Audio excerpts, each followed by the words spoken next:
Yes, the U.S. government has a documented history of conducting secret biological warfare tests on civilians and military personnel under the guise of national security research. While officials often claimed these were harmless simulations meant to study the dispersion of biological agents, the reality is that many of these tests involved potentially dangerous bacteria, chemicals, and other substances without the informed consent of those exposed. Key known biowarfare experiments on civilians and military personnel. 1. Operation Sea Spray. 1950, the U.S. Navy sprayed Serratia marcescens and Bacillus globigii over San Francisco to study the spread of airborne biological agents.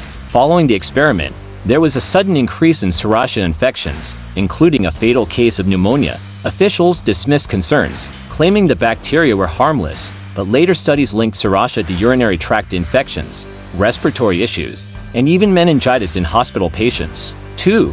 Operation Large Area Coverage. 1957-1958, the U.S. military released rosolized bacteria, including Bacillus globigii and Serratia marcescens, over large swaths of the U.S. and Canada. Goal: to test how biological weapons would spread across rural and urban environments in the event of an attack. Cities across the Midwest were exposed, including St. Louis, where residents were unknowingly subjected to zinc-cadmium sulfide, a compound now known to be toxic and potentially carcinogenic. 3.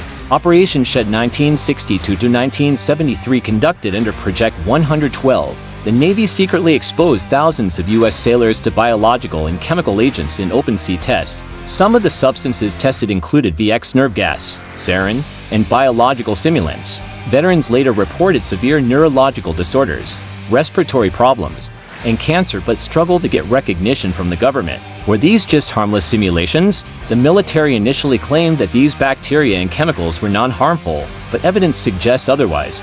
Many of the tested pathogens and chemicals were later linked to health issues. Those exposed were never informed or given medical follow-ups. The government has since admitted to these tests but downplays their dangers. How many more experiments remain classified? Given that many of these programs only came to light decades later, it's likely that other secret experiments remain undisclosed. Declassified documents hint at additional testing programs, but full transparency has never been provided.